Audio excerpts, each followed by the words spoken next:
we got to be very careful because once the matter has gone to before court, we can't prejudice the outcome of the current matter. So we're going to be very careful. But we'll talk about the things that led to it. Somewhere around May 2017, we got wind that she had been arrested. And, you know, as happens with Occupy Ghana, somebody left an envelope at my office. And when I looked at it, it was the charges that she had been slapped with. They were petty administrative issues. When there was evidence that without a proper license, she was mining. But she was charged with some immigration things that she didn't file immigration papers. What? So today you are shocked, you see. So on 16th May 2017, we petitioned the Attorney General and said we hear that, and we showed the Attorney General a copy of the charge sheet that had been prepared by the police or Ghana Immigration Service, and said not in this country. Over our dead bodies, you must charge her with the relevant offences. We cited the sections of the Minerals and Mining Act that, in our view, creates the offences that must be laid against her. Thank God, the Attorney General received that petition, called for it, and filed the proper charges. So on 24th May 2017, we issued another statement acknowledging the fresh charges and saying, now, let's see, agroniform. Then she was spirited out of this country. You see the sequence? They would have done administrative offences and sent her away. Or charged, should have paid some minor fines. Goes back to do her. But when we forced the proper charges, they suspected the charges were going to stick. And so, as the senior minister admitted, either we imposed the trouble on ourselves or the Chinese government imposed on us. We sent her, I think it was a null prosecutor, and we allowed her to go away because those charges would have sent her to jail for 20 years. You see, at the very least, acknowledge the work we did. The charges would have sent her to jail for 20 years, and they spirited her away. When they did, we didn't spare them.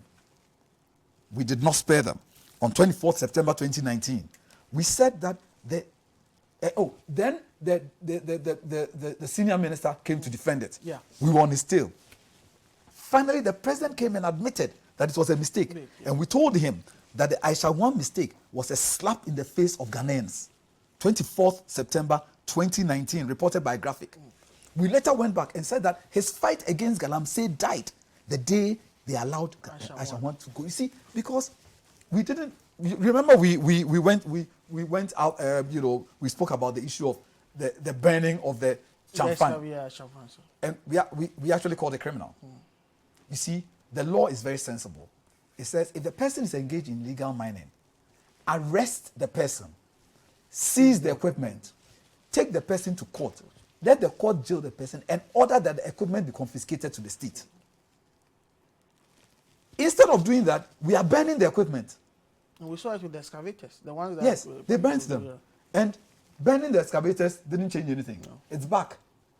Why were the people not arrested? Because it's the people who operate the excavators. But instead of arresting them, we decided to burn it. Instead of trying Aisha Huang, we spirited her out of the country. She's back. Because there's something here. It's gold. We don't know our gold. If she's prepared to risk a return to this country, risk jail for our gold, apparently she's here from the beginning of the year. Right? This is interesting. There's something here. But this is the point. They allowed her to go. We told the president about this. I hear government people were not happy with our attitude. The Citi doesn't care. I don't care. We said what we had to do. Today, she's back. Because we didn't jail her. We didn't give the court the opportunity to even free her. So if she's back, she's run into our arms. Are we going to free her again? Are we going to make another mistake because the president admitted it's a mistake? File another null prosecution? But listen to this. How can we be burning the equipment? That is the evidence that will try the people. How many people have gone to jail for galamsey? If you didn't jail Aisha Huang, who can you jail? That's why we say the day we let her go was the day we lost the fight against galamsey. This can be an opportunity to... She has come back into our waiting arms. So what do you do when Bedafwa Adam comes back? Let's take her through the judicial process. If she wins, she wins. If she loses, she loses. But you cannot jail a Ghanaian when you allow the Chinese to run away. Okay. Sidi, quickly before we go, state of the economy. We have I beg you, Chamfang and equipment. Okay. Now we have Kole, right? Yeah. What does Chamfang do? It takes silt and then they wash it. Imagine that we had 10 Chamfangs on Kole. Are we I thinking? get the idea. The excavators, if we seize all of those excavators and put them to work on Collie, it will become the Thames. You live in London. The Thames finally recovered. He found some fish in it, right? We could do something better with it, but we burnt them. And the galamsey has resumed. And when we talked about this, they said we're too legalistic. We didn't only talk about it. We brought proposals that we are not saying stop people from doing artisanal mining, but you have in your law a procedure. We recommended processes for registration, regulation, and everything.